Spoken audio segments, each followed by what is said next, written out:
agradecemos la presencia del doctor José María Serna de la Garza, miembro del Sistema Nacional de Investigadores Nivel 3 del Consejo Nacional de Ciencia y Tecnología, profesor investigador del Instituto de Investigaciones Jurídicas de la UNAM, doctor en Derecho, autor de muchísimos libros, presidente de la sección mexicana de Derecho Constitucional, así como es miembro del Instituto Iberoamericano de Derecho Constitucional. Entre sus obras cabe hacer mención, entre otras, pues son muchísimas: Retos del Derecho Constitucional Mexicano, Régimen Político y Estado de Derecho, Regulación de la Protección de los Trabajadores de la Salud para la Prevención del Riesgo Biológico. Sus últimas publicaciones tienen que ver con COVID-19. Bien, emergencia sanitaria por el COVID, federalismo, serie de opiniones técnicas sobre temas de relevancia nacional. Ahora bien, el tema que este día nos va a exponer el doctor José María Serna de la Garza es el siguiente: el federalismo mexicano después de la transición democrática. Muchas gracias y lo recibimos con un fuerte aplauso, doctor José María Serna de la Garza. Adelante, doctor. Bravo. Buenas tardes a todas y a todos. Pues primero agradecer al doctor Rafael Sánchez Vázquez la invitación que me ha hecho para participar en este merecido homenaje al doctor Héctor Fix Zamudio. Una persona, el doctor Fix Zamudio, que fue modelo para todos los que tuvimos oportunidad de conocerlo de cerca, los que tuvimos el privilegio de trabajar con él, de conversar con él en tantas y diversas reuniones, compartir con él foros, seminarios, congresos y coloquios. Modelo como persona de gran calidad humana, modelo como académico y como jurista que fue de los grandes, modelo como universitario, comprometido totalmente, 100%, con el proyecto que representa la UNAM y la universidad pública de nuestro país.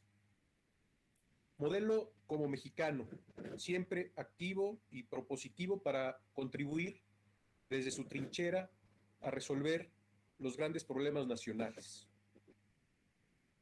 Celebro que la Benemérita Universidad Autónoma de Puebla organice este homenaje, este evento, y le agradezco a su institución y a usted en lo personal, doctor Sánchez Vázquez, que me haya invitado a participar en este homenaje. Son pocos minutos con los que contamos y se entiende, así es que voy a entrar rápidamente en materia. Yo voy a tratar de desarrollar algunas reflexiones en torno a un proyecto que me ha tocado coordinar dentro del Instituto de Investigaciones Jurídicas. Es un proyecto de los denominados PAPIT. PAPIT significa Programa de Apoyo a Proyectos de Investigación e Innovación Tecnológica.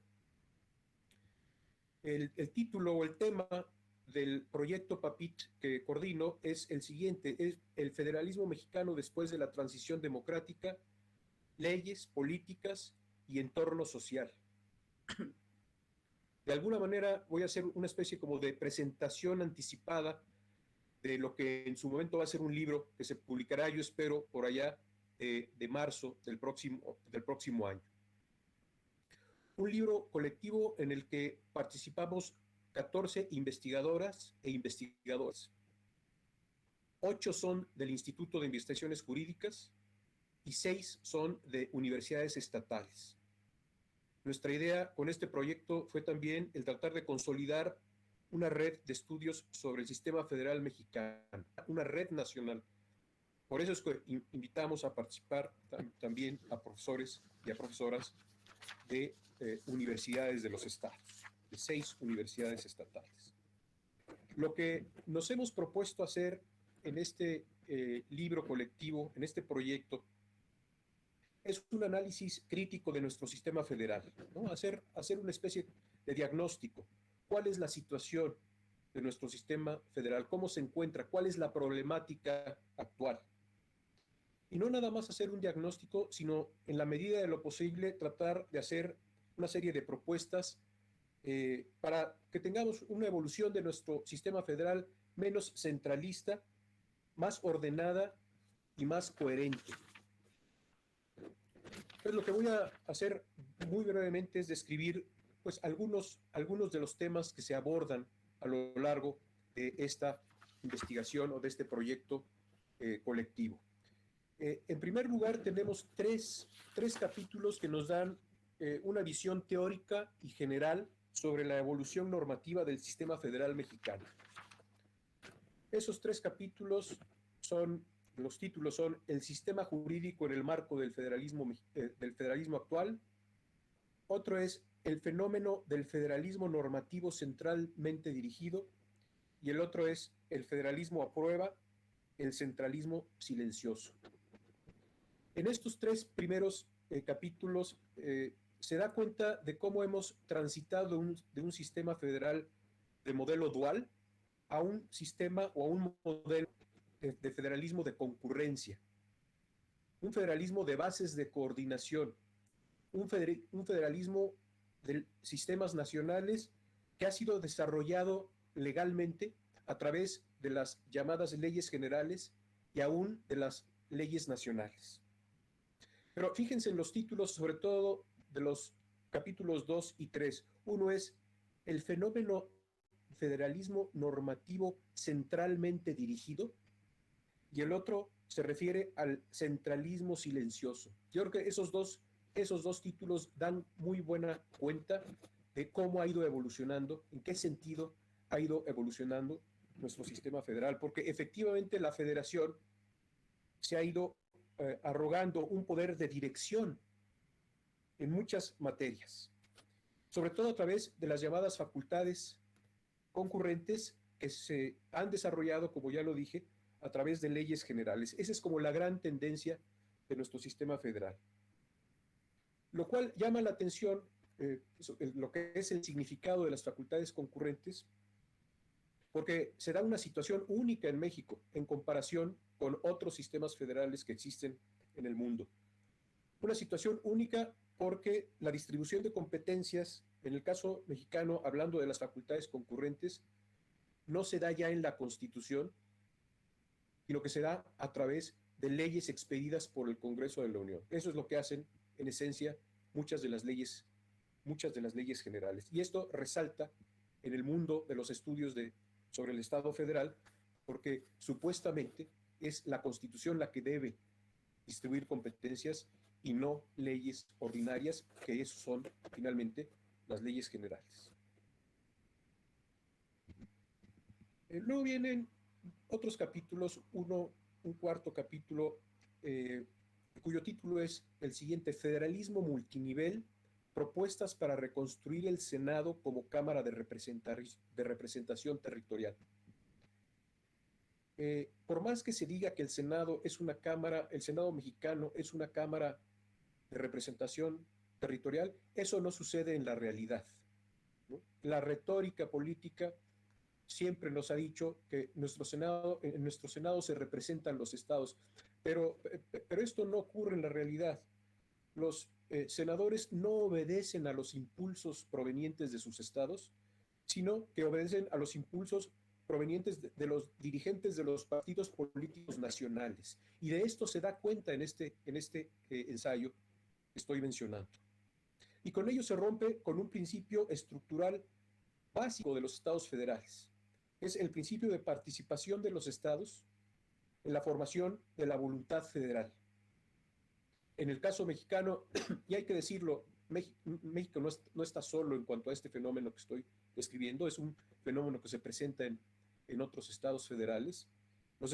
Las entidades federativas, decía yo, no son partícipes, sino que son destinatarias de las leyes federales.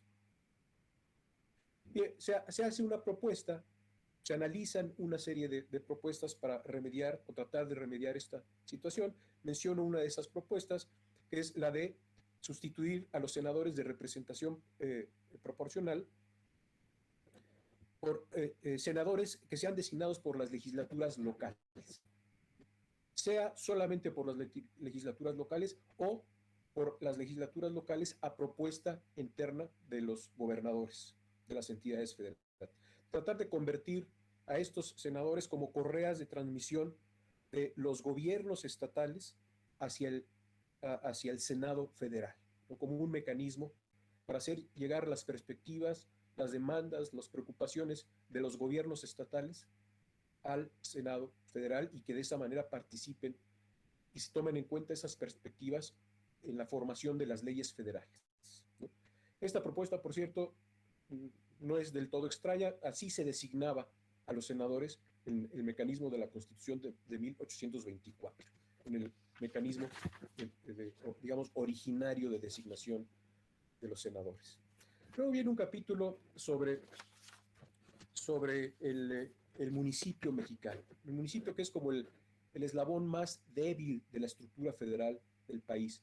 Lo que se hace en este ensayo es analizar una serie de propuestas de reforma constitucional que se han venido discutiendo desde hace décadas, pero que no se han realizado en relación con la estructura y las facultades del municipio. No da tiempo de ahondar en esto, pero por lo menos menciono los temas, propuestas que tienen que ver con consolidar el estatuto constitucional del municipio, o aquellas que se refieren a reformar el mecanismo de elección de los integrantes del ayuntamiento, o hacer modificaciones en la forma de gobierno del municipio, u otras que proponen crear un verdadero servicio civil de carrera en los municipios, o la consideración de la existencia de una enorme diversidad municipal y evaluar la posibilidad de establecer regímenes normativos diferenciados según el tipo de municipio, o bien explorar la problemática de la expansión de responsabilidades de los municipios asignadas por múltiples leyes generales en el marco de las facultades concurrentes, ¿no? Lo que algún autor ha denominado la problemática derivada del marco jurídico federalizado del municipio. En este ensayo sobre el municipio se alude a un informe del Programa de las Naciones Unidas para el Desarrollo, el PNUD. El informe se denomina Informe de Desarrollo Municipal 2010-2015, transformando a México desde lo local, en donde se habla de que los municipios, por medio de sus facultades, pueden influir de manera directa o indirecta en 129 de los 232 indicadores que miden el progreso de las metas de los objetivos de desarrollo sostenible. El municipio tiene una gran capacidad para influir en esos indicadores. No lo hace porque, a pesar de que en la letra tiene facultades, en la realidad no tiene los recursos, no tiene la infraestructura, no tiene el personal para desempeñar esas facultades que constitucional y legalmente le corresponden. A continuación vienen otros capítulos que podríamos decir son los capítulos sectoriales del trabajo. Sectoriales porque se habla de sectores específicos de nuestro sistema federal. Federalismo judicial, federalismo educativo, federalismo sanitario, federalismo ambiental, federalismo fiscal, el federalismo que tiene que ver con las políticas públicas relativas al cambio climático y el federalismo relativo a la seguridad pública. No hay tiempo, desafortunadamente no hay tiempo para desarrollar todos ellos, quizás simplemente enfatizar por la problemática que estamos viviendo que urge una revisión de nuestro federalismo sanitario. Lo que hemos visto a lo largo de esta pandemia ha sido un escenario de conflictos, de desencuentros, de falta de claridad en las competencias y en las tareas que le toca desempeñar a cada orden de gobierno en diversos temas: regreso a clases, regreso a actividades económicas, hacer o no pruebas rápidas, usar o no cubrebocas. Resalta sobre todo la falta de foros de interlocución entre la federación y los estados. Foros de encuentro entre el presidente y los gobernadores. Es ridículo que los gobernadores estuvieron pidiendo una reunión con el presidente desde enero de 2020 y solo hasta el 19 de agosto se dio la primera y la única reunión que se ha dado entre el presidente y los gobernadores para tratar el tema de la pandemia. Siendo que en otros países, Alemania, por ejemplo, Australia, estados federales como Alemania y Australia, hubo momentos en donde los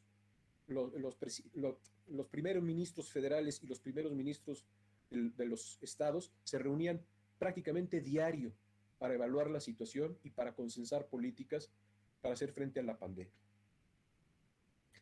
Urge una revisión del Consejo de Salubridad General, que no ha jugado prácticamente ningún papel relevante a lo largo de esta crisis sanitaria, lo cual es un órgano importante porque incorpora en su estructura a los estados.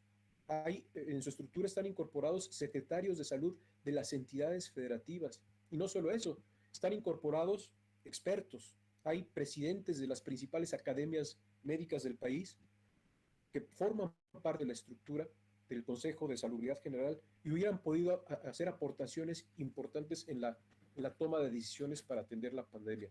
El Consejo de Salubridad tomó una medida, no me acuerdo si es el 30 o el 31 de marzo del 2020, y fue lo único que hizo, siendo que pudo haber jugado un papel mucho más relevante. Se me agota el tiempo, estimadas y estimados amigos. Termino diciendo que el doctor Héctor Fix Fierro, hijo del doctor Fix Zamudio, formaba parte de este proyecto colectivo que acabo de describir, ¿no? De este grupo de 14 colegas y amigos.